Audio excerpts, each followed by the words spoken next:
রবীন্দ্রনাথ ঠাকুরের গোরা পর্ব 12। বিনয় ও গোরা পরেশের বাড়ি হইতে রাস্তায় বাহির হইলে বিনয় কহিল, গোরা, একটু আস্তে আস্তে চলো ভাই, তোমার পা দুটো আমাদের চেয়ে অনেক বড়, ওর চালটা একটু খাটো না করলে তোমার সঙ্গে যেতে আমরা হাঁপিয়ে পড়ি। গোরা কহিল, আমি একলাই যেতে চাই, আমার আজ অনেক কথা ভাববার আছে বলিয়া তাহার স্বাভাবিক দ্রুতগতিতে সে বেগে চলিয়া গেল। বিনয়ের মনে আঘাত লাগিল, সে আজ গোরার বিরুদ্ধে বিদ্রোহ করিয়া তাহার নিয়ম ভঙ্গ করিয়াছে। সে সম্বন্ধে গোরার কাছে তিরস্কার ভোগ করিলে সে খুশি হইত। একটা ঝড় হইয়া গেলেই তাহাদের চিরদিনের বন্ধুত্বের আকাশ হইতে গুমট কাটিয়া যাইত এবং সে হাঁপ ছাড়িয়া বাঁচিত। তাহা ছাড়া আর একটা কথা তাহাকে পীড়া দিতেছিল। আজ হঠাৎ গোরা পরেশের বাড়িতে প্রথম আসিয়াই বিনয়কে সেখানে বন্ধুভাবে বসিয়া থাকিতে দেখিয়া নিশ্চয়ই মনে করিয়াছে বিনয় এ বাড়িতে সর্বদাই যাতায়াত করে। অবশ্য যাতায়াত করিলে যে কোনো অপরাধ আছে তাহা নয়। গোরা যাহাই বলুক, পরেশবাবুর সুশিক্ষিত পরিবারের সঙ্গে অন্তরঙ্গভাবে পরিচিত হইবার সুযোগ পাওয়া বিনয় একটা বিশেষ লাভ বলিয়া গণ্য করিতেছে। ইহাদের সঙ্গে মেশামেশি করাতে গোরা যদি কোনো দোষ দেখে তবে সেটা তাহার নিতান্ত গোঁড়ামি। কিন্তু পূর্বের কথাবার্তায় গোরা নাকি জানিয়াছে যে বিনয় পরেশবাবুর বাড়িতে যাওয়া আসা করে না। আজ সহসা তাহার মনে হইতে পারে যে সে কথাটা সত্য নয়। বিশেষত বরদা সুন্দরী তাহাকে বিশেষ করিয়া ঘরে ডাকিয়া লইয়া গেলেন। সেখানে তাহার মেয়েদের সঙ্গে তাহার আলাপ হইতে লাগিল। গোরার তীক্ষ্ণ লক্ষ্য হইতে ইহা এড়াইয়া যায় নাই। মেয়েদের সঙ্গে এইরূপ মেলামেশায় ও বরদা সুন্দরীর আত্মীয়তায় মনে মনে বিনয় ভারী একটা গৌরব ও আনন্দ অনুভব করিতেছিল। কিন্তু সেই সঙ্গে এই পরিবারে গোরার সঙ্গে তাহার আদরের পার্থক্য তাহাকে ভিতরে ভিতরে বাজিতেছিল। আজ পর্যন্ত এই দুটি সহপাঠীর নিবিড় বন্ধুত্বের মাঝখানে কেহই বাধাস্বরূপ দাঁড়ায় নাই। একবার কেবল গোরার ব্রাহ্ম সামাজিক উৎসাহে উভয়ের বন্ধুত্বে একটা ক্ষণিক আচ্ছাদন পড়িয়াছিল। কিন্তু পূর্বেই বলিয়াছি, বিনয়ের কাছে মত জিনিসটা খুব একটা বড় ব্যাপার নহে। সে মত লইয়া যতই লড়ালড়ি করুক না কেন, মানুষই তাহার কাছে বেশি সত্য। এবারে তাহাদের বন্ধুত্বের মাঝখানে মানুষের আড়াল পরিবার উপক্রম হইয়াছে বলিয়া সে ভয় পাইয়াছে। পরেশের পরিবারের সহিত সম্বন্ধকে বিনয় মূল্যবান বলিয়া জ্ঞান করিতেছে, কারণ তাহার জীবনে ঠিক এমন আনন্দের আস্বাদন সে আর কখনো পায় নাই। কিন্তু গোরার বন্ধুত্ব বিনয়ের জীবনের অঙ্গীভূত। সেই বন্ধুত্ব হইতে বিরহিত জীবনকে সে কল্পনা করিতে পারে না। এ পর্যন্ত কোনো মানুষকেই বিনয় গোরার মতো তাহার হৃদয়ের এত কাছে আসিতে দেয় নাই। আজ পর্যন্ত সে কেবল বই পড়িয়াছে এবং গোরার সঙ্গে তর্ক করিয়াছে, ঝগড়া করিয়াছে, আর গোরাকেই ভালোবাসিয়াছে। সংসারে আর কাহাকেও কিছুমাত্র আমল দিবার অবকাশই হয় নাই। গোরারও ভক্ত সম্প্রদায়ের অভাব নাই, কিন্তু বন্ধু বিনয় ছাড়া আর কেহই ছিল না। গোরার প্রকৃতির মধ্যে একটা নিঃসঙ্গতার ভাব আছে। এদিকে সে সামান্য লোকের সঙ্গে মিশিতে অবজ্ঞা করে না, অথচ নানাবিধ লোকের সঙ্গে ঘনিষ্ঠতা করা তাহার পক্ষে একেবারেই অসম্ভব। অধিকাংশ লোকই তাহার সঙ্গে একটা দূরত্ব অনুভব না করিয়া থাকিতে পারে না। আজ বিনয় বুঝিতে পারিল, পরেশবাবুর পরিজনদের প্রতি তাহার হৃদয় গভীরতর রূপে আকৃষ্ট হইতেছে, অথচ আলাপ বেশি দিনের নহে। ইহাতে সে গোরার কাছে যেন একটা অপরাধের লজ্জা বোধ করিতে লাগিল। এই যে বরদা সুন্দরী আজ বিনয়কে তাহার মেয়েদের ইংরেজি হস্তলিপি ও শিল্পকাজ দেখাইয়া ও আবৃত্তি শুনাইয়া মাতৃগর্ব প্রকাশ করিতেছিলেন, গোরার কাছে যে ইহা কিরূপ অবজ্ঞাজনক তাহা বিনয় মনে মনে সুস্পষ্ট কল্পনা করিতেছিল। বস্তুতই ইহার মধ্যে যথেষ্ট হাস্যকর ব্যাপার ছিল এবং বরদা সুন্দরীর মেয়েরা যে অল্প স্বল্প ইংরেজি শিখিয়াছে, ইংরেজ মেমের কাছে প্রশংসা পাইয়াছে এবং লেফটেন্যান্ট গভর্নরের স্ত্রীর কাছে ক্ষণকালের জন্য প্রশ্রয় লাভ করিয়াছে, এই গর্বের মধ্যে এক হিসাবে একটা দীনতাও ছিল। কিন্তু এ সমস্ত বুঝিয়া জানিয়াও বিনয় এ ব্যাপারটাকে গোরার আদর্শ অনুসারে ঘৃণা করিতে পারে নাই। তাহার এ সমস্ত বেশ ভালোই লাগিতেছিল। লাবণ্যের মতো মেয়েটি দিব্য সুন্দর দেখিতে, তাহাতে কোনো সন্দেহ নাই। বিনয়কে নিজের হাতের লেখা মুরের কবিতা দেখাইয়া যে বেশ একটু অহংকার বোধ করিতেছিল, ইহাতে বিনয়েরও অহংকারের তৃপ্তি হইয়াছিল। বরদা সুন্দরীর মধ্যে একালের ঠিক রংটি ধরে নাই, অথচ তিনি অতিরিক্ত উদগ্রভাবে একালীয়তা ফলাইতে ব্যস্ত। বিনয়ের কাছে এই অসামঞ্জস্যের অসঙ্গতিটা ধরা পড়ে নাই যে তাহা নহে। তবুও বরদা সুন্দরীকে বিনয়ের বেশ ভালো লাগিয়াছিল। তাহার অহংকার ও অসহিষ্ণুতার সারল্যটুকুতে বিনয়ের প্রীতিবোধ হইয়াছিল।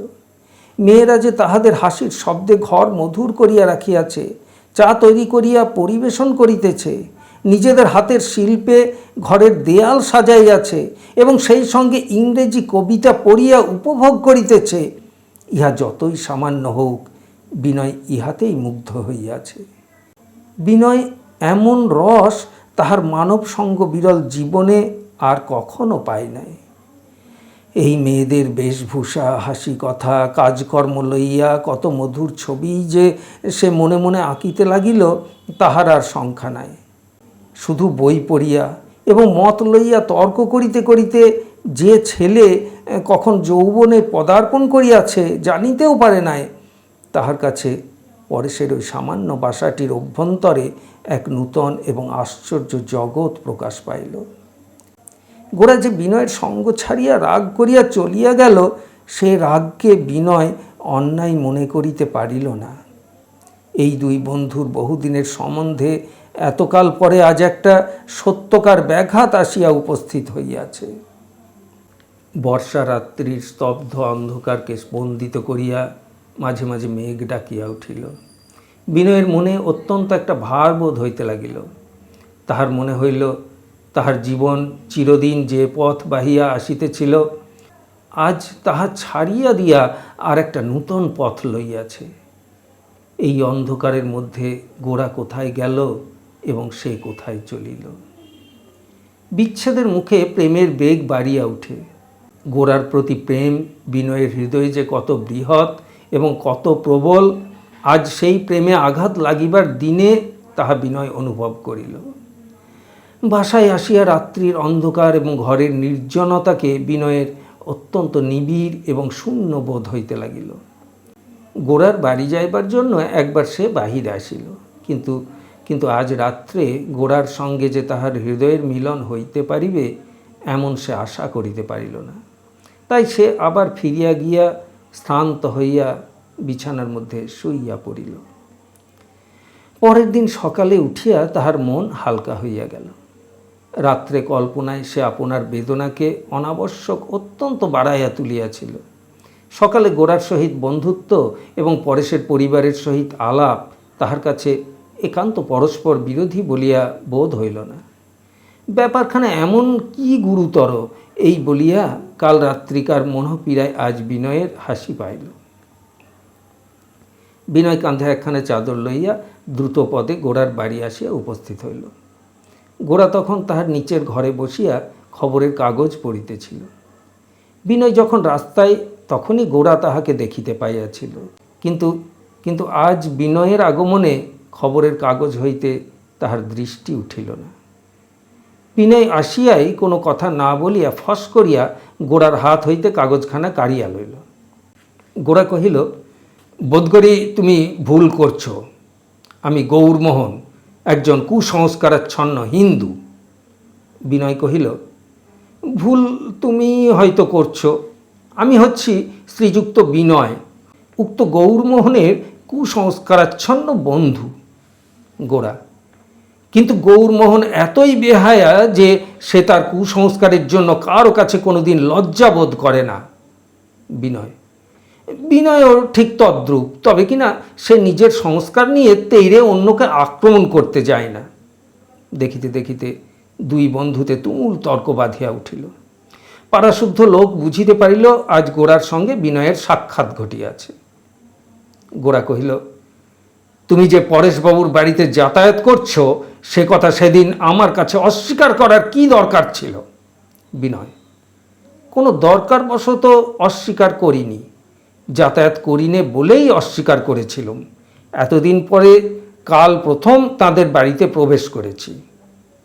গোরা, আমার সন্দেহ হচ্ছে অভিমন্যুর মতো তুমি প্রবেশ করবার রাস্তাই জানো, বেরোবার রাস্তা জানো না। বিনয়, তা হতে পারে, ওইটা হয়তো আমার জন্মগত প্রকৃতি। আমি যাকে শ্রদ্ধা করি বা ভালোবাসি তাকে আমি ত্যাগ করতে পারি না। আমার এই স্বভাবের পরিচয় তুমিও পেয়েছ। গোরা, এখন থেকে তাহলে ওখানে যাতায়াত চলতে থাকবে? বিনয়, একলা আমারই যে চলতে থাকবে এমন কি কথা আছে? তোমারও তো চলৎশক্তি আছে, তুমি তো স্থাবর পদার্থ নও। গোরা, আমি তো যাই এবং আসি, কিন্তু তোমার যে লক্ষণ দেখলুম, তুমি যে একেবারে যাবারই দাখিল। গরম চা কী রকম লাগলো? বিনয়, কিছু কড়া লেগেছিল, তবে না খাওয়াটা তার চেয়ে বেশি কড়া লাগতো। সমাজ পালনটা তাহলে কি কেবলমাত্র ভদ্রতা পালন? সব সময় নয়, কিন্তু দেখো গোরা, সমাজের সঙ্গে যেখানে হৃদয়ের সংঘাত বাঁধে সেখানে আমার পক্ষে। গোরা অধীর হইয়া উঠিয়া বিনয়কে কথাটা শেষ করিতেই দিল না। সে গর্জিয়া কহিল, হৃদয়? সমাজকে তুমি ছোট করে তুচ্ছ করে দেখো বলেই কথায় কথায় তোমার হৃদয়ের সংঘাত বাঁধে, কিন্তু সমাজকে আঘাত করলে তার বেদনা যে কত দূর পর্যন্ত গিয়ে পৌঁছয় তা যদি অনুভব করতে, তাহলে তোমার ওই হৃদয়টার কথা তুলতে তোমার লজ্জাবোধ হতো। পরেশবাবুর মেয়েদের মনে একটুখানি আঘাত দিতে তোমার ভারী কষ্ট লাগে, কিন্তু আমার কষ্ট লাগে এতটুকুর জন্য সমস্ত দেশকে যখন অনায়াসে আঘাত করতে পারো। বিনয় কহিল, তবে সত্য কথা বলি ভাই গোরা, এক পেয়ালা চা খেলে সমস্ত দেশকে যদি আঘাত করা হয় তবে সে আঘাতে দেশের উপকার হবে। তার থেকে বাঁচিয়ে চললে দেশটাকে অত্যন্ত দুর্বল বাবু করে তোলা হবে। গোরা, ওগো মহাশয়, ও সমস্ত যুক্তি আমি জানি, আমি যে একেবারে অবুঝ তা মনে করো না, কিন্তু এ সমস্ত এখনকার কথা নয়। রুগী ছেলে যখন ওষুধ খেতে চায় না, মা তখন সুস্থ শরীরেও নিজে ওষুধ খেয়ে তাকে জানাতে চায় যে তোমার সঙ্গে আমার এক দশা। এটা তো যুক্তির কথা নয়, এটা ভালোবাসার কথা। এই ভালোবাসা না থাকলে যতই যুক্তি থাক না কেন, ছেলের সঙ্গে মায়ের যোগ নষ্ট হয়, তাহলে কাজও নষ্ট হয়। আমি চায়ের পেয়ালা নিয়ে তর্ক করি না, কিন্তু দেশের সঙ্গে বিচ্ছেদ আমি সহ্য করতে পারি না। চা না খাওয়া তার চেয়ে ঢের সহজ, পরেশবাবুর মেয়ের মনে কষ্ট দেওয়া তার চেয়ে ঢের ছোট। সমস্ত দেশের সঙ্গে একাত্ম হয়ে মেলাই আমাদের এখনকার অবস্থায় সকলের চেয়ে প্রধান কাজ। যখন মিলন হয়ে যাবে তখন চা খাবে কি না খাবে দু কথায় সে তর্কের মীমাংসা হয়ে যাবে। বিনয়, তাহলে আমার দ্বিতীয় পেয়ালা চা খাবার অনেক বিলম্ব আছে দেখছি। গোরা, না, বেশি বিলম্ব করবার দরকার নেই, কিন্তু বিনয়, আমাকে আর কেন? হিন্দু সমাজের অনেক অপ্রিয় জিনিসের সঙ্গে সঙ্গে আমাকেও ছাড়বার সময় এসেছে, নইলে পরেশবাবুর মেয়েদের মনে আঘাত লাগবে। এমন সময় অবিনাশ ঘরে আসিয়া প্রবেশ করিল। সে গোরার শিষ্য। গোরার মুখ হইতে সে যাহা শোনে তাহাই সে নিজের বুদ্ধি দ্বারা ছোট এবং নিজের ভাষার দ্বারা বিকৃত করিয়া চারিদিকে বলিয়া বেড়ায়। গোরার কথা যাহারা কিছুই বুঝিতে পারে না, অবিনাশের কথা তাহারা বেশ বোঝে ও প্রশংসা করে। বিনয়ের প্রতি অবিনাশের অত্যন্ত একটা ঈর্ষার ভাব আছে, তাই সে জো পাইলেই বিনয়ের সঙ্গে নির্বোধের মতো তর্ক করিতে চেষ্টা করে। বিনয় তাহার মূঢ়তায় অত্যন্ত অধীর হইয়া উঠে। তখন গোরা অবিনাশের তর্ক নিজে তুলিয়া লইয়া বিনয়ের সঙ্গে যুদ্ধে প্রবৃত্ত হয়। অবিনাশ মনে করে তাহারই যুক্তি যেন গোরার মুখ দিয়া বাহির হইতেছে। অবিনাশ আসিয়া পড়াতে গোরার সঙ্গে মিলন ব্যাপারে বিনয় বাধা পাইল। সে তখন উঠিয়া উপরে গেল। আনন্দময়ী তাহার ভাড়ার ঘরের সম্মুখের বারান্দায় বসিয়া তরকারি কুটিতেছিলেন। আনন্দময়ী কহিলেন, অনেকক্ষণ থেকে তোমাদের গলা শুনতে পাচ্ছি। এত সকালে যে জল খাবার খেয়ে বেরিয়েছ তো? অন্যদিন হইলে বিনয় বলিত, না, খাই নাই, এবং আনন্দময়ীর সম্মুখে বসিয়া তাহার আহার জমিয়া উঠিত। কিন্তু আজ বলিল, না মা, খাবো না, খেয়েই বেরিয়েছি। আজ বিনয় গোরার কাছে অপরাধ বাড়াইতে ইচ্ছা করিল না। পরেশবাবুর সঙ্গে তাহার সংস্রবের জন্য গোরা যে এখনও তাহাকে ক্ষমা করে নাই, তাহাকে একটু যেন দূরে ঠেলিয়া রাখিতেছে, ইহা অনুভব করিয়া তাহার মনের ভিতরে ভিতরে একটা ক্লেশ হইতেছিল। সে পকেট হইতে ছুরি বাহির করিয়া আলুর খোসা ছাড়াইতে বসিয়া গেল। মিনিট 15 পরে নিচে গিয়া দেখিল গোরা অবিনাশকে লইয়া বাহির হইয়া গেছে। গোরার ঘরে বিনয় অনেকক্ষণ চুপ করিয়া বসিয়া রহিল। তাহার পরে খবরের কাগজ হাতে লইয়া শূন্য মনে বিজ্ঞাপন দেখিতে লাগিল। তাহার পর দীর্ঘ নিঃশ্বাস ফেলিয়া বাহির হইয়া চলিয়া গেল।